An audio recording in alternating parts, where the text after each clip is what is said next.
دڵمیوانەکەم بەڕێز خوشیار سیوەیلی بەرپرسی مەکتەبی پەیوەندیەکانی دەرەوەی پارتی دموکراتی کوردستان لە هەولێرەوە لەگەڵمە. بەڕێز خوشیار سپاس کە لەگەڵ کوردستان 24 با لە بەڕێزت بزانین کە پێگە و سەنگی هەرێمی کوردستان لە ئاستی نێودەوڵەتی تا چۆن دەبینن بە تایبەتی کە بەردەوام بانکێشتی فەرمی بۆ کۆڕ و کۆڕبەندە نێودەوڵەتیە گرنگەکان دەکرێت. ئەم کارتان باش، زۆر سپاس. بەڕاستی پێگەی هەرێمی کوردستان لەسەر ئاستی نێودەوڵەتی پێگەیەکی باشە و ئامادەبوونی جەنابی سەرۆکی حکوومەت مەسعود بارزانی لە کۆڕبەندی ئابووری جیهان دیسانەوە ئاماژەیەکی ڕوون و ئاشکرایە بۆ بەهێزی ئەو پێگەیە. بە تایبەتیش کۆڕبەندی ئابووری جیهانی لە داڤۆس کە ئەم ساڵ گرنگی و باەخێکی تایبەتی هەیە، چونکە لەسەر ئاستی جیهانی گۆڕانکاری گەورە بەڕێوەیە و بە تایبەتیش ئیدارەیەکی نوێ لە ویلایەتە یەکگرتووەکانی ئەمریکا دەست بەکار بۆ دوێنێ و لەسەر ئاستی ڕۆژهەڵاتی ناوەڕاست وەکو هەمومان ئاگادارین گۆڕانکاری گەورە ڕوویداوە و گۆڕانکاری گەورەی تریش بەڕێوەیە. ڕاستە کۆڕبەندی جیهانی ئابووری لە داڤۆس زیاتر فۆکسەکەی لەسەر ئابووریە، لەسەر بزنسە، لەسەر پەیوەندی ئابووری و بزنس و بازرگانی نێوان دەوڵەتەکانە، بەڵام لە هەمان کاتا وەکو باسم کرد بەشێکی گرنگی کۆبوونەوەکانیش تەرخان کراوە بۆ ئەو گۆڕانکاریە سیاسی و جیۆپۆلیتیکانی کە لەسەر ئاستی جیهان و لەسەر ئاستی زۆر باشە. بەڕێزت ئاماژەت بە گۆڕانکاری خێرەکانی ناوچەکە کرد، گۆڕانکاری سیاسی کە ئێستا ئەبینین لە ڕۆژهەڵاتی ناوەڕاست بە خێرایی تێدەپەڕن. عراقیش بە دەرنیە لەو گۆڕانکاری و کاریگەریەکانی هەرێمی کوردستان بە تایبەتی لە پەراوێزی ئەم کۆڕبەندە گرنگە نێودەوڵەتیانە چۆن دەتوانێت ڕۆڵ بگێڕێت؟ ئایا چۆن دەڕوانە پێگەی هەرێمی کوردستان لە چارەسەرکردنی پرسەکان بە تایبەتی کە ئێستا هەرێمێکی سەقامگیرە لە نێو ڕۆژهەڵاتێکی ئاڵۆزدا؟ بێگومان هەرێمی کوردستان بۆ ماوەی چەندین ساڵە بەڕاستی توانیوێتی ڕۆڵی بەرچاو گرنگ بژێڕێ لە ڕووداوە پێشەتەکانی ناوچەکە و تا ڕادەیەکی زۆریش جیهان، چونکە هەرێمی کوردستان خۆی هەرێمیکی گرنگە. بوونی هەرێمی کوردستان لە چوارچەوەی عێراقا بۆ سەقامگیری و بەرەوپێشچوونی عێراق گرنگە. وەکو هەمووشمان نەزانی عێراقیش لەسەر ئاسی ڕۆژهەڵاتی ناوەڕاست و جیهان وڵاتێکی گرنگە. لەبەرەوە لەم ڕوانەوە کە سێریەکەی لێکێ دێتەوە هەرێمی کوردستان و ڕۆڵی هەرێمی کوردستان هەمیشە لە بەرچاو گیراوە و بە گرنگ زانراوە. بە تایبەتیش ئێستا کە ئەو گۆڕانکاریانی باسم کرد لە ناوچەکەدا ڕوو ئەدەن، هەرێمی کوردستان دیسانەوە کاریگەری خۆی هەیە لەسەر ئاستی عێراق و لەبیریشمان نەچێت تەنانەت لەسەر ئاستی سووریاش ئەو گۆڕانکاریانی کە لە سووریا ڕویان داوە هەرێمی کوردستان دیسانەوە پێگە و ڕۆڵی خۆی هەیە. وەبوونی شاندی باڵای هەرێمی کوردستان لە داڤۆس جگەر لەوەی کە ئامادەی هەموو ئەو کۆبوونەوانە دەبن بە تایبەتی ئەوانەی کە پەیوەندیان بە گۆڕانکاری بە پێشکەوتنی ئابووری و پەرەپێدانی ئابووری و گۆڕانکاری ئاو و هەوا و ژینگە و پەیوەندی ئابووری نێوان دەوڵەتان هەیە، لە هەمان کاتا سەرۆکی شاندەکە، سەرۆکی حکوومەتی هەرێمی کوردستان چەندین دیداری دووقۆڵی و سێقۆڵی و لاوەکی ئەکات کە لەو دیدارانەدا باسی هەرێمی کوردستانەکە، باسی پەیوەندیەکانی هەرێمی کوردستان لەگەڵ بەغدا ئەکا، ئێستا کە بە قۆناغێکی بەڕاستی ناسک و حەساساتی ئەپەڕێ. لەبەرەوە لە زۆر ڕووەوە ئامادەبوونی شاندی باڵای هەرێمی کوردستان لە داڤۆس گرنگە و باخی تایبەتی خۆی هەیە. بەڵێ جەنابەت لە پەیوەندیەکانی دەرەوەی پارتی دموکراتی کوردستانی ئاگاداریە و جموجاڵە دوولماسیانە هەیە کە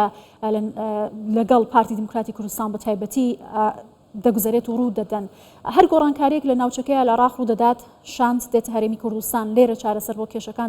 دەدۆزرێتەوە. واوکات وڵاتانی بیانیش بە هەمان شێوە لە دەواازەی دیبلۆماسیەوە لەگەڵ هەرێمی کوردستان لینکیان هەیە. ئەم متمانەیە چۆن دروست بووە؟ چۆن توانراوە ئەم متمانەیە بەلایانی نێودەوڵەتی و ناوچەی بدرێت؟ هەرێمی کوردستان بە تایبەتی لە ساڵی 2003 دوای نەمانی ڕژێمی پێشووی عێراق و دوای ئەوەی کە دەستوری عێراق بڕیایی لەسەردراوە، هەرێمی کوردستان وەکو قوارەیەکی سیاسی دەستوری ناسرا و بە تایبەتیش بێگومان ئەو سەقامگیریەی کە دوای ئەوە لە هەرێمی کوردستان هاتە ئاراوە ئەو دواتریش دیسانەوە شەڕی داعش و سەرکەوتنی هێزی پێشمەرگە بەسەر داعشدا هەموو ئەمانە و ئەو گەشەکردن و پەرەپێدانە ئابووری سەرەڕای هەموو ئەو کۆسپ و تەگەرانی کە خراوەتە ڕێگەی ئەم پرۆسەیە هەموو ئەمانە بۆتە هۆی ئەوەی کە هەرێمی کوردستان بەڕاستی وەکووتم کاریگەری خۆی هەبێ پێگەی تایبەتی خۆی هەبێ لەسەر ئاستی نێودەوڵەتی لە زۆربەی هاوکێشەکان حسابی بۆ بکرێت دەبێتمان نەچێت هەرێمی کوردستان دراوسەی چەندین وڵاتە کە دیسانەوە گۆڕانکاریان تێدا ڕوەدا دیسانەوە وڵاتانە ڕۆڵ و پێگەی تایبەتی خۆیان هەیە و هەرێمی کوردستان ڕاستی ژمارەیەکی بەرچاوە لە هەموو ئەو هاوکێشانی کە لە ناوچەکەدا هەن هەموو ئەو پێشات و ڕووداوانی کە لە ناوچەکەدا هەن بۆ نمونە پێش ئەوەی کە سەرۆکی حکوومەت سەردانی داڤۆس بکە سەردانی ئیماراتی کرد سەردانی ئوردونی کرد کەمانە هەمانە دیسانەوە دەوڵەتی گرنگن لە ناوچەکەەوە کاریگەری تایبەتی خۆیان هەیە. بەڵێ ئاماژەتان بەڕۆڵی سەرۆکۆزیران مەسرور بارزانی کرد بە تایبەتی هەموو کات هەوڵیانداوە بۆ بنیادنانی ژێرخانێکی ئابووری پتە و بۆ بەرەو پێشبردننی کوردستانێکی ئاوەدانتر ئێستا شاندێکی گەورەی بازرگانی و ئابووری لەگەڵ سەرۆکی حکوومەت لە داڤۆس بەشدارن ئەمە تا چەندە گرنگە بۆ ڕاکێشانی سەرنجی و بەرهێنەرانی بیانی بۆ زیاتر متمانەکردن بە کوردستان و گەشانەوەی ژێرخانی ئابووری لە هەرێمی کوردستان. بەڕاستی گرنگە چونکە فۆکەسی سەرەکی کۆبوونەوە یا کۆڕبەندی داڤۆس لەسەر ئابووریە لەبەرەوە ئەو شاندەی کە چۆتە داڤۆس ژمارێکی زۆر لە کەسانی پسپۆڕ و شارەزا و بزمان لەگەڵ شاندەکەیان و دوێنێش من بۆ خۆم متابعەی کردنەوەی ماڵی کوردستانم کرد کە لە داڤۆس کە ئەمە دیسانەوە خۆی بەڕاستی ڕووداوێکی گرنگە چونکە دەبێتە شوێنێک بۆ کۆکردنەوە و کۆبوونەوەی هەموو ئەوانی کە پەیوەندیان بە بزنس و بازرگانیەوە هەیە بە تایبەتی کەسانی ناسراو لە هەرێمی کوردستان لە شاندەکە بەشدارن ئەمانە هەموو دەبێتە هۆی ئەوەی کە دەرفەتی وەبەرهێنان لە هەرێمی کوردستان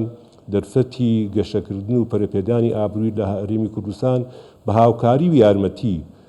وڵاتانی دەرەوە بە تایبەتی ئەوانی کە دەیانەوێت حەز دەکەن لە هەرێمی کوردستان وەبەرهێنان بکەن بزنس بکەن ئەمانە هەموو دیسانەوە گرنگن کە لە ماڵی کوردستان و لە داڤۆس بە شێوەیەکی گشتی باس بکرێت بەڵام هەمان کاتە لەبیرمان بێت کە تەنها هێنانی وەبەرهێنان و سەرمایەی بیانی نییە بۆ هەرێمی کوردستان دیسانەوە بەڕاستی کۆمپانیەکانی ئێمە لەو ئاستەیان گەشتونن تا ئەو ئاستە لە ڕووی شارەزایی و پێشکەوتنی تەکنیکیەوە کە بتوانن ئەوانیش لە ناوچەکە و لەسەر ئاستی وڵاتانی ناوچەکە ڕۆڵ ببینن و بەرهێنان بکەن و بەشێک بن لەو گەشە پێدان و پەرەپێدانی ئابووری کە لە ناوچەکەدا هەیە. باشە ئەو لۆبیگەری کەریمی کوردستان کردوێتی لە ئاستی دیبلۆماسی و نوێنەرایەتیەکانی لە دەرەوە چ لە ناوخۆدا توانوێتی کاریگەری هەبێت لەسەر ئەوەی کە ئەم لینکە بەهێزە پەیوەندیانە لەگەڵ وڵاتانی گرنگی دنیادا بنێت و ڕۆڵی کاریگەری لەسەر چارەسەرکردنی کۆی و بابەتانە هەبێت کە لە ناوەندە نێودەوڵەتیەکان باسی لێوە دەخرێتە بەرباس؟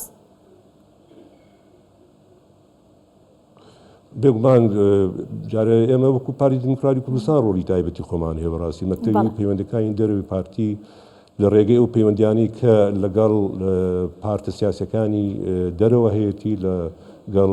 ئەندامانی پەرلەمانی دەرەوە هەیەی وە لە ڕێگەی ئەو کۆڕووکۆبوونەوانی کە شاندی پارتی ئامادە ئەبێ دیسانەوە توانیمانە ڕۆڵێکی بەرچاو بژێڕین. حکوومەتیش وەکو حکوومەتی هەرێمی کوردستان لە دوو ڕێوە بەڕاستی توانیوێتی ڕووی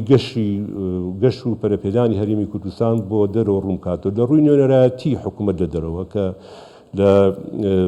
ژمارێکی زۆر لە دەوڵەتان و وڵاتان حکوومەت نوێنەری هەیە و لە هەمان کاتە لە ڕێی ئەو کۆنسوڵخانەی کە لە هەرێمی کوردستان و لە هەولێر هەن دەکرێت کە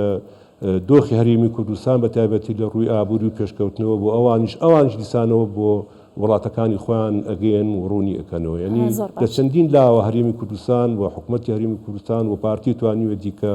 ڕۆڵی گرنگ و بەرچاو بژێڕێت. بەڵێ بەڕێز هوشیار سیوەیلی بەرپرسی مەکتەبی پەیوەندیەکانی دەرەوەی پارتی دیموکراتی کوردستان زۆر سپاس لە هەولێرەوە لەگەڵمان بووی.